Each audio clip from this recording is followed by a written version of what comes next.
Hey, what's going on there, guys? Nick here from Absolute MTG, and today we're going to be taking a look at Esper Control for the Journey into Nyx Season of Standard.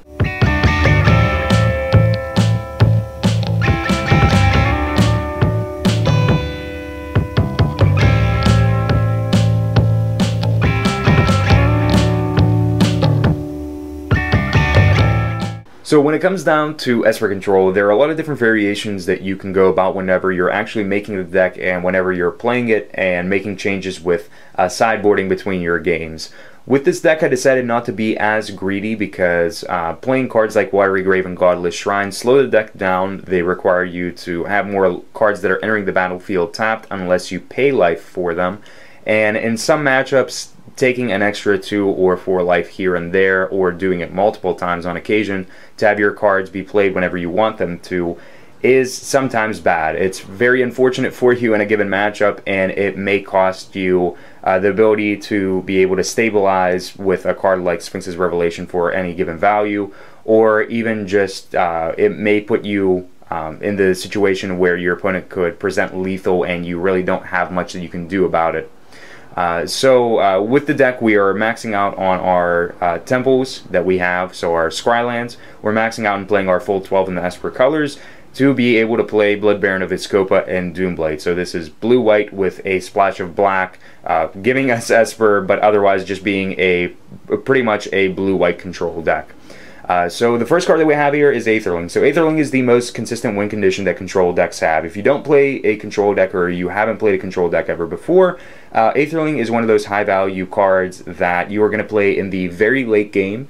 You are going to play it whenever you have mana to actually protect your AEtherling, or whenever you know your opponent has absolutely no way to deal with it, whether they have like no cards in their hand or something like that, or they have no cards in their hand and you have 1 mana open to protect it. That's kind of an ideal place to be playing your AEtherling. You want to be able to protect him with his bounce ability, or his blink ability rather, and you want to keep him on the battlefield, and you want to just kind of smash with him, turn him sideways, pump up his power, and get in there and put your opponent on a clock. Our next win condition for the deck is Elspeth, Sun's Champion. So Elspeth is kind of a more vulnerable win condition for us because our opponent can find a way to deal with it with like Dreadbore, Hero's Downfall, even swinging a big haste creature like Stormbreath Dragon into it whenever we don't have a way to deal with that card like Stormbreath Dragon. So Elspeth's a little bit more vulnerable, however, her abilities are very good. Her minus ability blows up creatures with power 4 or greater. Her +1 ability creates 3 1/1 tokens, and we can keep on using that over and over until we hit the ultimate, where we can give ourselves an emblem where creatures we control get +2/+2 and flying. So Elspeth is a very good mid-range type planeswalker that if we can protect, we can easily just overwhelm a board and win the game with. We have 4 Jace Architect of Thought. So Jace is going to come out for us. We can take him up to 5 whenever we play him, and we can protect him in the sense that if our opponent has like a bunch of 2/2s or something like that, or even a bunch of 1/1 tokens off of something like Elspeth or Young Pyromancer or a card like that, we can keep our opponent from being able to capitalize with the amount of smaller creatures that they have by having them get -1/-0 whenever they attack either us or the Jace for the given turn. So the +1 just kind of protects Jace for a little bit. The -2 is a mini factor fiction for 3 cards. We reveal them off the top of our library. Our opponent separates them into 2 piles. We keep one, or the other. The other one goes to the bottom of our library in any order. And the -8, Jace's ultimate is a bribery for both players. So we search our opponent's library for a card, we can cast that without paying its mana cost. We search our library for a card, we can cast that without paying its mana cost. So we can search for like Elspeth or AEtherling, depending on the situation, whether we need to blow up the board or make tokens, or even just commit an AEtherling to the board and just start smashing. We have 4 Sphinx's Revelation, as you guys could imagine. Gain X amount of life, draw X amount of cards for X and 3. 4 Supreme Verdict to blow up the board, can't be countered, destroy all creatures. Pretty self-explanatory in a control deck. 4 Detention Sphere. I chose not to play any Banishing Lights and just play a compact set of Detention Spheres, because Detention Sphere is just really good still. Deals with cards like Pack Rat, it deals with Burning Tree Emissaries and multiples. Just anything where your opponent is committing a lot of cards with the same name, Detention Sphere gets rid of it. You're not really as worried about Banishing Light, even in the control matchup. Most control decks are playing like one Banishing Light. None of them are going to be going up and above with like playing two of them or something like that. And when it comes down to it, if your opponent goes and Banishing Lights or Detention Sphere is one of your threats, usually you're going to be keeping Detention Sphere for something that they commit and they're trying to win the game with. It's not really like, wow, whenever you had the Oblivion Ring wars where one person would play an Oblivion Ring, get rid of something, you get your thing back, and you just have this long back and forth with stuff going on. The Detention Sphere is still really good even if you're not trying to get your things back and you're just getting rid of your opponent's threats and you have your own threats that you can play with. We have 4 Dissolve, and that is our hard counter for the deck. We also have 2 Syncopate, which is kind of more of like a soft counter for us with a variable cost and a variable amount of mana that our opponent's going to have to pay for. Depending on the given matchups, Dissolve and Syncopate are going to side out just because counters may be slow in an aggro matchup, so you want to side those out. But Syncopate may be awful in a given matchup where your opponent is ramping, your opponent is able to leave mana open, or is playing cards with varied mana costs, so they could, like on turn 3, play a 2-drop that is valuable, like Voice of Resurgence, and still have like 1 extra mana to keep open. If we have like a Syncopate for 1, which ends up being very awful for us. So depending on the matchup and depending on being on the play or on the draw, Syncopate could be better or worse for us. So we make the differentiation whether we keep it in or not based on what we're playing against and whether we're on the play or draw. We have 2 Azorius Charm, which either ends up being kind of an unsummon that puts the card on top of your opponent's library with their attacking or blocking creature. We can cycle it and we can draw a card, or we can go and we can give our creatures lifelink. So the lifelink is relevant for Aetherling and Elspeth tokens. That's pretty much it. Also Mutavault as well if we decide to animate it and give our creatures lifelink.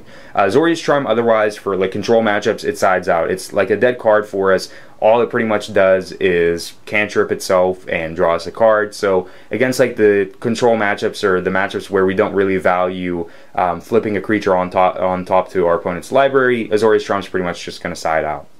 We have 2 Divination to draw 2 cards for 3 mana. So Divination is pretty important whenever it comes down to the black matchups. Matchups that are playing Thoughtseize, if we're able to have Divination, it still lets us kind of be in the game, even if our opponent strips us of our more valuable cards. We can just kind of have a moderate way to dig into other things, dig into a Detention Sphere or a Supreme Verdict that we need to actually commit to be able to win or stabilize in a game. We do have 2 Quicken, which will allow us to play our next sorcery spell at a instant speed for the turn, so we can go and we can Quicken Supreme Verdict or Quicken draw a card and search for our Supreme Verdict if maybe we scried and know it's at the top of our library and we have the 5 mana. But Quicken to Divination for 4 mana, we essentially draw 3 cards, 2 off of Divination and 1 off of Quicken itself. But usually the most common course of action is Quicken Supreme Verdict, because you still get to get rid of Mutavaults that your opponent may activate to try to swing and attack you with.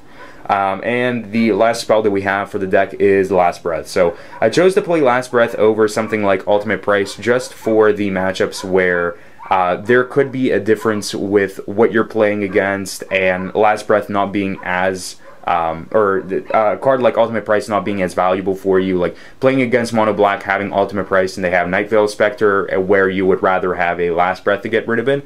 Last Breath in a lot of matchups is just more of a safe card, not necessarily where you are just trying to smash cards in that you know are going to beat a certain matchup. Last Breath is just better over a lot of different matchups, and that's why you choose to play that over a greedier card in a different color. Last Breath just allows you to exile a creature with power 2 or less. Its controller gains 4 life, so Pack Rats, Nightveil Specters, smaller creatures in aggro, like even a Voice of Resurgence on your turn to get rid of it permanently by exiling it is really phenomenal and fantastic for you. But there are a lot of creatures, even like Courser of Kruphix in the Jund or the red-green matchup, or even the Naya matchup, is a very good target for Last Breath whenever it comes down to your game ones. For the land base, we're playing 4 Hallowed Fountain for our actual dual lands, for our shock lands. we are playing our 12 Scrylands, so 4 Temple of Epiphany, Temple of Enlightenment, excuse me, 4 Temple of Deceit, and 4 Temple of Silence. We have 3 Mutavaults in the deck to act as man lands for us. They are a win condition for us whenever we wipe the board, and both us and our opponent are kind of in top deck mode. Nobody can really deal with a Mutavault. We can get in some free points of damage here and there, and you can win games off of Mutavault. It's a pseudo win condition for you. It's not a very consistent or a reliable one just because it's a 2/2 creature that you animate. However, it is a man land for us, and it can get the job done, whether it comes down to attacking, dealing damage, blocking for us whenever we need it to, and just trading off with another creature, or just even chump blocking it. And then the basic lands that we have for this deck are 4 basic islands and 4 basic plains. Now, for the sideboard, we're starting off with 4 Nyx-Fleece Ram. So Nyx-Fleece Ram is good against the burn matchup, and it's also good against the aggro matchups, where we can just have our Nyx-Fleece Ram. It sits there, it blocks 1 creature, and at the beginning of our upkeep, we're going to gain 1 life each upkeep, which is just great. It helps us stabilize without having to commit a Supreme Verdict or something like, or a Sphinx's Revelation or something like that, while also giving us a big butt. It's a 0/5, and it can block creatures very, very well. On top of that, the Nyx-Fleece Ram can just kind of buy some more time until we get into a Supreme Verdict that we can ultimately cast. Or even against burn, it just provides us a card that will undo a few burn spells that our opponent could have played during the course of the game. We do have 3 Blood Baron, which is the reason to splash. So Blood Baron is great up against the control matchup. It's great against blue-white control, and it's really great against Esper control. It is a card that has protection from white and from black. We can set it in against the mono-black matchup or the black-white matchups. However, in the black-white matchup, it's a little bit more vulnerable because they're not playing Nightveil Spectre, and they are playing Lifebane Zombie, and they don't really have a concrete reason to take Lifebane Zombie out, because Lifebane Zombie still gets over our Mutavaults and our Elspeth tokens, so they can keep the Lifebane Zombie in for information, and they can also keep it on the off chance that we are siding in cards like Blood Baron and Archangel of Thune, and even in some cases Brahmaz. But Blood Baron is really good in the mono-black matchups because they tend to lean a little bit heavier on hand disruption spells like Thoughtseize and Duress, and while Thoughtseize is really good against Blood Baron, Duress isn't. So if we can resolve a Blood Baron against a mono-black Devotion deck, we are in a pretty good realm there. We're in a pretty good region to where we can just kind of keep ourselves in the game over Gray Merchants. We can gain back a bunch of life, or we can even just have Blood Baron sit there as a blocker and not let our opponent swing in with some creatures. We have 2 Negates, so Negate is going to allow us to counter a target non-creature spell for 2 mana, so for 1 generic and 1 blue. Negates were just really good. It's really good against the control matchups. It's really good against burn and anything that's just jamming in a bunch of non-creature spells. Anything that's trying to play like a lot of hand disrupts, like Thoughtseize Duress, Rakdos' Return, cards like that. Anything that's playing like Super Friends, a lot of Planeswalkers, those are the decks that you want to side in Negate. We also have 1 Dispel in way of counter spells that are just kind of specific. Dispel is more specific for decks like Burn, where you counter their burn spells because a lot of them are at instant speed. We can counter a Skullcrack, or we can counter a Azorius Charm that will otherwise deal 4 damage to us, and they could redirect to a Planeswalker, or they could just deal it to us and finish off a game.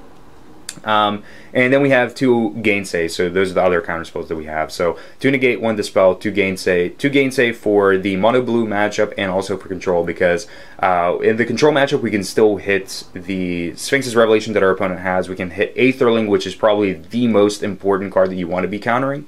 But it can also counter a counter spell like Syncopate, Dissolve, or Negate, and a Jace Architect of Thought, which is just fantastic.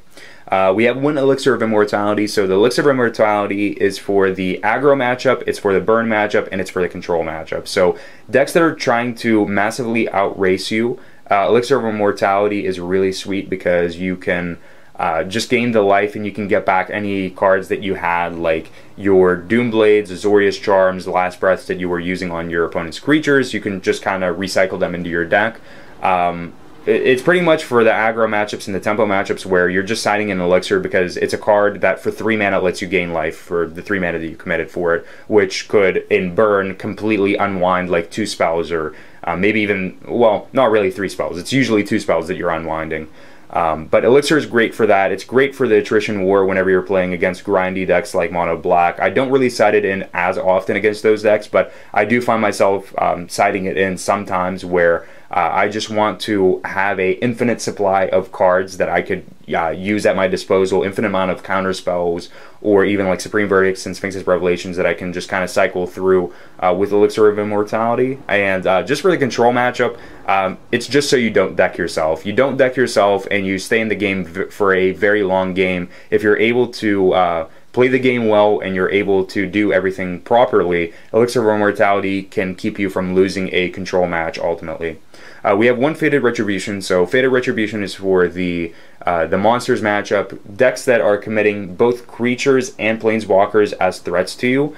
For 7 mana, you can cast it at an instant speed and destroy Xenagos, Domri, Stormbreath Dragons, Pelucranos, any of those cards for 7 mana. It's kind of like a Quicken Supreme Verdict for us for 7 mana. However, it's obviously more expensive. If we cast it during our turn, we get the Scry too, but the range of how valuable this card is pretty much sizes down to the matchups where your opponent is playing Creature Matters and Planeswalker Matters decks, and you can cast it for 7 and just absolutely obliterate everything, where you don't really care if you're blowing up anything on your field. Like, if you lose a Jace, that's okay. If you're getting rid of like 4 or 5 high value targets that your opponents have, and that they could ultimately just kind of swarm a board and just completely overwhelm you with. And the last card is Doomblade. So Doomblade is just good. I mean, it gets rid of cards in the monsters matchup like Stormbreath Dragon and Pelucranos that you don't have to commit a Supreme Verdict for, and we can't get rid of Stormbreath Dragon with Detention Sphere, so our Doomblade is pretty good for that. It's good up against the aggro matchups where we just have a easy spell that we can side in and we can get rid of a Ash Zealot or a Boros Reckoner or something like that. But Doomblade is just really resourceful. It's a really good card for 2 mana at instant speed to get rid of creatures that are not black. It's pretty much just as simple as that. If your opponent has very valuable cards that they are siding in against you or are able to resolve, like Mistcutter Hydra, Doomblade is just a easy card in a pinch to be able to get rid of that card. So that is our Esper Control deck, and that is the view over for this type of build of Esper Control that's not as greedy. It's like a blue-white splash black deck. Hopefully you guys enjoyed it. If you did, I would appreciate it if you thumbs up this video. But until next time, guys, peace out. If you guys want to keep up to date with everything that we have going on here at Absolute MTG, remember to hit that subscribe button, like us on Facebook, and follow us on Twitter for all of your Magic the Gathering needs. Also, remember to check out our sponsors of the channel, MTG Madness and AVUgames.com. But as always, thank you guys for watching.